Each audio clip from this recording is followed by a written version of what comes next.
కాళేశ్వరం డిజైన్కి సంబంధించి ఒకటి ఇంజనీర్స్ కంటే కేసీఆర్ గారు ఎక్కువ ఇన్వాల్వ్ అయ్యారు అనేది ఒకటి. ఆ తర్వాత వరల్డ్ రికార్డు కోసం జనరల్గా కాంక్రీట్ అనేది మనం ఇల్లు కట్టిన రోజు కొంచెం కొంచెం కొంచెం పోసుకుంటూ వస్తారు, కానీ ఒకేసారి ఆ రోజు బాహుబలి ప్రాజెక్ట్ అని అంత మాసివ్గా కాంక్రీట్ పొయ్యడం అనేది కూడా అంటే జనరల్గా మనం గోడలు కూడా ఇవన్నీ కూడా ఎట్లుంటాయమ్మా, ఒక పిచ్చి కుక్కను చంపేటప్పుడు పిచ్చిది అని ముద్రేయడం, ఒక దొంగను మంచోని దొంగలాగా ప్రూవ్ చేయాలంటే దొంగ అనడం. మీరు అంటున్నారు కదా, నేను కౌంటర్ ఒక్క మాట మాట్లాడతా. అక్కడ ఒక్క పిల్లర్ లేదమ్మా, ఒక్క బెడ్రూమ్ కట్టట్లేదు, 85 పియర్స్ ఉన్నాయి. 85 పియర్స్ దగ్గర అక్కడ కొద్దిగా వేస్తే 1,00,000 టన్నులు కాదా, 1,00,000 ఇది కాదా కాంక్రీట్?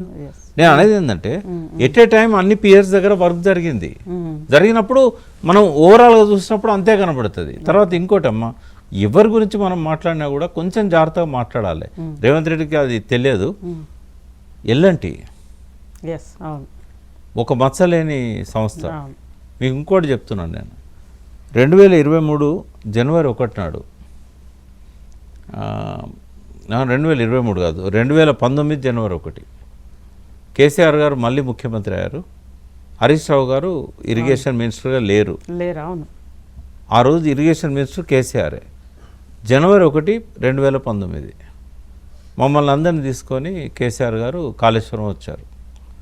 మేడిగడ్డ వ్యూ పాయింట్ దగ్గర ఉన్నాం అందరం. మెగా కృష్ణారెడ్డి ఉన్నాడు, సుబ్రహ్మణ్యం గారు ఎల్ఎన్టీ ఉన్నాడు, ఇంజనీర్ మురళీధర్ రావు గారికి అందరం ఉన్నాము, మీ పాత్రికేయులు రిపోర్టర్స్ ఉన్నారు. అందరి ముందే జరిగిన చర్చ ఏంటంటే వ్యూ పాయింట్ నుంచి మేడిగడ్డ చూసుకుంటూ ఆ గ్యాప్స్ అవన్నీ ఉన్నాయి కదా, నాకు ఒక 3 monthsలో కంప్లీట్ చేయాలన్నాడు కేసీఆర్. ఎందుకన్నాడు? పార్లమెంట్ ఎలక్షన్లు వస్తున్నాయి జూన్లో, అప్పటి వరకు ఇది కంప్లీట్ కావాలనేది కేసీఆర్ గారి ఇంట్రెస్ట్. అప్పుడు ముందస్తు ఎన్నికలు పోయారు కదా, డిసెంబర్ 19 జనవరి నాటికి ఇంకా పార్లమెంట్ ఎన్నికలు కాలే, నోటిఫికేషన్ కూడా రాలే. నాకు ఇది కావాలి అన్నాడు. సుబ్రహ్మణ్యం గారు ఏమన్నా తెలుసా, అంటే మేము చేయలేం సార్ అని చెప్పాడు. మేము దాని టైం అది తీసుకుంటాం సార్, మనకు అవసరం ఉన్నదని చెప్పి తొందరగా చేయాలనుకుంటే మేము చేయలేము, మా వల్ల కాదని చెప్పేశాడు నిర్మోహమాటంగా, ముఖ్యమంత్రి గారితో అందరి సమక్షంలో ఓపెన్గా. అంటే ఎల్ఎన్టీ ఎప్పుడు అట్లా తప్పు చేసే సంస్థ కాదమ్మా. నేను మళ్ళీ చెప్తున్నాను, 1% కూడా అక్కడ నాణ్యత లోపం లేదు.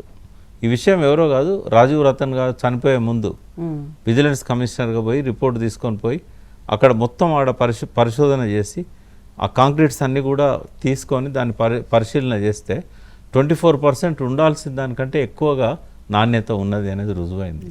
తెప్పించుకోండి మీరు రిపోర్ట్స్ ఆర్టీఏ. రేవంత్ రెడ్డి ఈ స్టేట్మెంట్స్ వెనక అంటే ఒకటి దివాలా, అదే విధంగా ఇంకొకటి చెప్పాలి నేను, మీరు అడిగిన దాన్ని ఇంకోటి చెప్పాలి.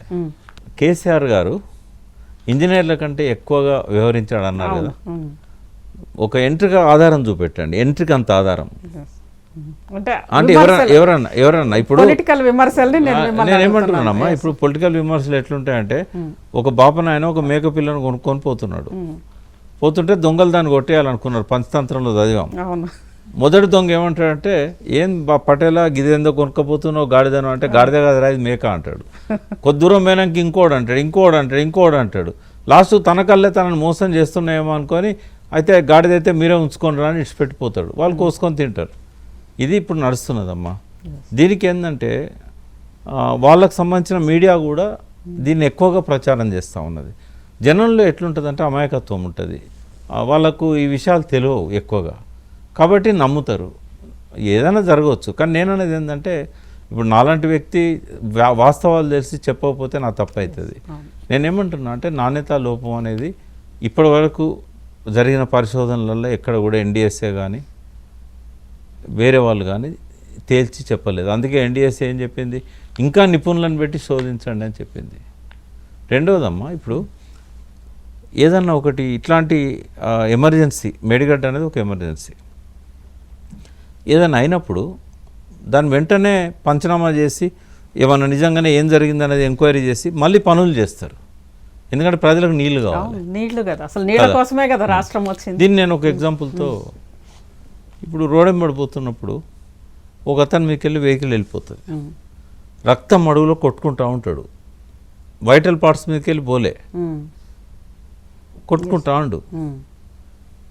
అప్పుడు మనం పంచనామా చేసి ఏ వెహికల్ అని చెప్పి ఇన్వెస్టిగేట్ చేసి ఆ వెహికల్ని సీసీటీవీలలో పట్టుకొని ఆ తర్వాత వాడిని పట్టుకొచ్చి అప్పుడు దీన్ని తీసుకుపోయి హాస్పిటల్లో రిపేర్ చేస్తారా ఇతన్ని? ఏం చేస్తారు? వెంటనే ఫస్ట్ హాస్పిటల్ తీసుకెళ్తారు, కాపాడతారు. మరి మేడిగడ్డ ఏం తప్పు చేసింది? అది కూడా అట్లాంటిదే కదా, అది ఒక యాక్సిడెంట్. ఎవరు కూడా కావాలని కేసీఆర్ అయితే పోయి బాంబులు పెట్టి పేల్చలే కదా మేడిగడ్డను. అది ఎవరన్నా బాంబులు పెట్టి పేల్చుంటారంటారా? నేనైతే 100% నమ్ముతున్నా. 100%, 99.9 కాదు. ఎవరు పేల్చు? ఎందుకంటే ఫస్ట్ పాయింట్, నీళ్ళల్లో ఆ రోజు 12 టీఎంసీలు ఉన్నాయి. 12 టీఎంసీలకు అడుగున నెమ్మదిగా నెమ్మదిగా నెమ్మదిగా ఒక పియర్ కుంగింది. 2.5 రోజులు కుంగింది. అది తెలిదక్కువ దద్దమ్మలు 5 ఫీట్లు కుంగింది, 6 ఫీట్లు కుంగింది అంటారు. 1.5 ఫీట్ కుంగింది, 1.5 ఫీట్. దానికి తీసుకున్న టైం 36 గంటలు. అట్లా స్లోగా కుంగినప్పుడు పైన క్రాక్స్ వచ్చినాయి. ఎక్కడ? రేడియల్ గేట్స్కును పియర్ మధ్యలో చూడొచ్చు కూడా మీరు అవి క్రాక్స్. అవి క్రాక్స్ కూడా ఒక్కరోజు రాలే, స్లోగా వచ్చినాయి. మరి బాంబు విస్ఫోటనం లాంటి శబ్దం ఎందుకు వచ్చింది? ఎన్డీఎస్ఏ చెప్తుందేమో అని చెప్పి నేను వెయిట్ చేశాను. ఒకవేళ బాంబు అయితే నీళ్ళు అడుగున బాంబు పేలుతుందంట. ఆ టెక్నాలజీ వచ్చిందమ్మా. అప్పుడే నాకు తెలుసుంటే నేను అప్పుడే దీన్ని బాగా ప్రచారం చేసేవాడిని. తర్వాత నేను ఎంక్వైరీ చేశాను, మీకు కావాలంటే ఆ ఎక్స్పర్ట్ కూడా పంపిస్తా. ఇండియాలో ఈ టెక్నాలజీని తీసుకొచ్చిన వ్యక్తి కూడా చెప్పిండు. చాలా సింపుల్ సార్, అది పోయి అక్కడ బాంబులు పెట్టడం అనేది చాలా సింపుల్. నీళ్ళల్లో బ్లాస్టింగ్స్ జరుగుతూ ఉంటాయి. అది జరిగి ఉండొచ్చు అనేది ఆయన సీరియస్గా కూడా ఆయన నమ్మిండు. నేను ఆయన ఈఎన్సీ గారి దగ్గర కూడా పంపించాను, నువ్వు పోయి చెప్పు వాళ్ళకు, కనీసం అట్లన్నా వాళ్ళ కారణాలు దొరుకుతాయి అని చెప్పి. ఇంకోటి ఏంటంటే అక్కడే ఎందుకు పేలిందమ్మా? ఇప్పుడు ఆ పర్టికులర్ పాయింట్ దగ్గరనే పేలాల్సిన అవసరం లేదు, ఎందుకంటే సెక్యూరిటీ అట్లేదు. ఆ సిరివంచ నుంచి చాలా దగ్గరగా ఉంటుంది. అక్కడ నంబర్ 1 సిరివంచ దగ్గర ఉంటుంది, అటు సైడు పియర్ నంబర్ 1 అనేది అటు సైడ్ ఉంటుంది. అక్కడ నుంచి 18 పిల్లర్, 19వది. ఇక్కడ నుంచి అయితే 85 నుంచి కౌంట్ అవుతుంది. ఇటు పక్క నుంచి, ఇటు పక్కన గేట్ ఉంటుంది, ఇటు పక్కన సెక్యూరిటీ ఉంటుంది, ఇటు పక్కన బిల్డింగ్లో ఎంప్లాయీస్ ఉంటారు, ఎన్జిఓలు ఉంటారు, అది మన ఇంజనీర్లు ఉంటారు, వీళ్ళందరూ ఉంటారు. అటు సైడ్ ఏముండదు, అడవి, డైరెక్ట్ ఎంట్రీ. రెండవది, అంత ఫ్లో ఉన్నప్పుడు పేలంది నిశ్చలంగా ఉన్న నీళ్ళల్లో బ్లాస్ట్, అది ఎందుకు డ్యామేజ్ అయింది? నీళ్లు నిశ్చలంగా ఉన్నాయి, ఆ తర్వాత వదిలేశారు. సరే, ఇవన్నీ ఏదైనా కానివ్వండి. ఇంకొక కారణం చెప్తాను నేను. బ్యారేజీలు ఉండొద్దు అనుకుంటే వాళ్ళు ఎవరు? గోదావరి మీద బ్యారేజీలు ఉండొద్దు అని ఎవరు అనుకుంటారు? కింద నీళ్లు రావాలనుకునే వాళ్ళు అనుకుంటారు. దానికి బెస్ట్ సాక్ష్యం